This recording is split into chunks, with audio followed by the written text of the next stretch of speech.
In this lesson, we will finish the animation. So after we have completed the right arm for our heroine, we can then double check the animation for multiple views. So we know that everything is exactly the way we'd like it to be before we bring this to a close. Alright, so let's go ahead and get right to work. As the sword arm swings around, I think that's happening a bit too fast. We need to think about the weight of the sword. So let's go ahead and delay its end pose on 26, just one frame to 27. And now we can start to work on in-betweens on 25 and 26. So let's move to 25 and we could start to just drop the sword down here. And as we do this, we want to scrub back and forth from 24 to 25 just to make sure the flow is right. I might tilt the sword up a bit more on 25 considering the pose on 24. And then we could drop the arm and extend it out some since it's swinging around.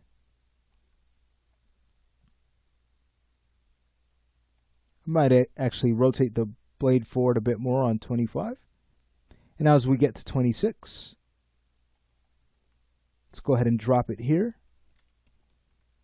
Extend the arm, not much. Great. And I might want to also tilt the wrist down in the y-axis for a better transition between 25 and 27. That looks great. Let's go ahead and take a look at this in the top view. Very nice. Okay, so to finish up, we now need to animate some follow-through.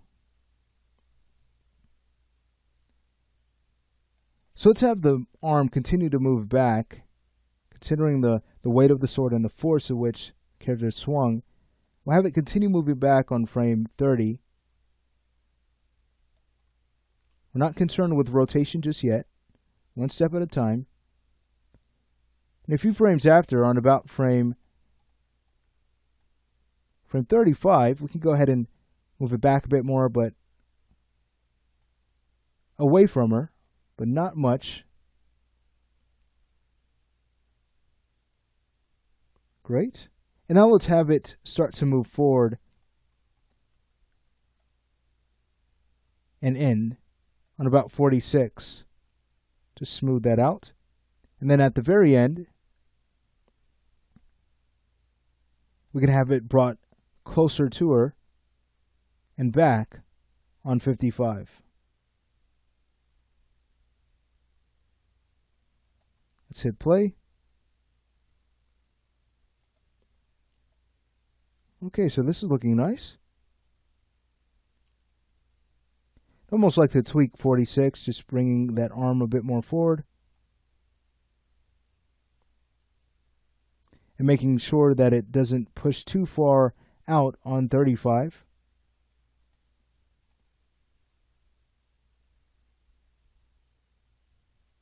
Great. And now we can go ahead and check our trajectory. So it comes in on 30. Let's take a look at this. This is very nasty looking in our arc, meant frame. So I'm just going to go ahead and move the hand out to fix the arc here. Much better. So we get to 35. We can go ahead and bring the control down to smooth this out. As the wrist starts to circle around from 35 to 46, we can add an in-between definitely here on about 40 where we just bring the arm out. And how about one more on 51 to fix the arc at the end. Alright, so that's looking nice. Taking a closer look, it seems that the arm moves in a very sharp way when we get to 46, so we could always bring that in a bit more to fix that.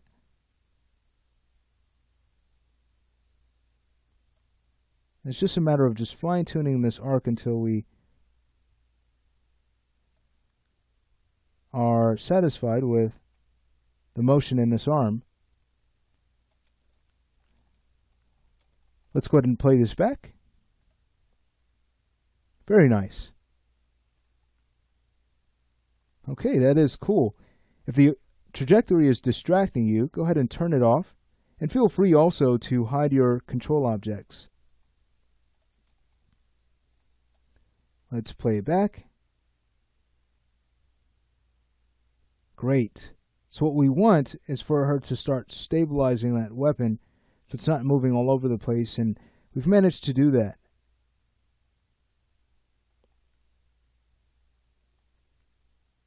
Good stuff. All right, well, let's go ahead and add some rotation to finish up here.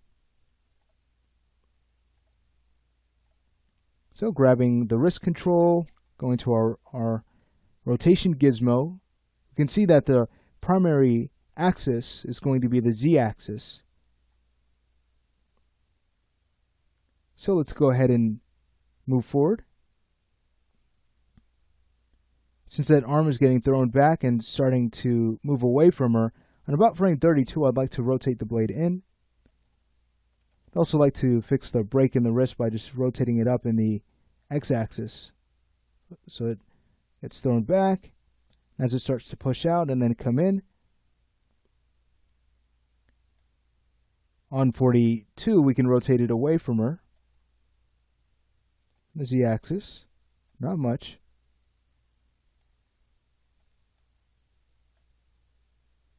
And then we can have it brought back in on about 52. And then very slightly out on 55. Again, we'll hide our controls and take a look. Very exciting. All right, so now it's a great time to just play back the animation, continue to have it loop, and just take a look at every angle. Not only of the heroine, but our villainess. We should be very pleased with what we've done. And we've learned a lot about the technique involved when animating not only more than one character, but we've learned techniques that we can use on any project, on any animation. By spending time to polish our blocking paths, we've managed to speed up the time it takes to polish this animation. Can't stress that enough. Remember, when it comes time to block in your performance, should be about 80%, 75 to 80% of the effort put into the animation, and then the rest is just adding finesse. Okay, great. So let's go ahead and bring back our controls. I'll also show the connect curves by unhiding the don't select layer. I'd like to go ahead and tweak the villainess's right knee on 15, just bringing that in a bit more. Is that way too much? So that looks good. I think that's just about it. I really like everything else. Now, how about our heroine? Is there anything else we can fix? And I'd say what we could do here is add a little bit of rotation to her heel so it's just not stuck in place. It's not planted like the left foot. With that heel up, we need to add a little bit of movement there because you can see how it appears as if it's dead or just glued, unmovable. So I'll go to the rotate tool and just take a look at how she's moving. She's moving forward on frame 30, so let's go ahead and rotate the ankle forward just slightly on that frame. And then as she moves back, we can go ahead and rotate it back. And I'm delaying it just slightly, so again, things don't happen at the same time. And now on 55, we'll bring it forward, but not much. And now we've managed to loosen that area up a bit. So, here we have it, our final animation. I'd like to thank you for spending time with me as we've built this really cool project. And we've learned so much about animation throughout this process. Tips and techniques that I feel will really help you along your journey to become a good animator, to create what you would like to see, and to have control over the entire performance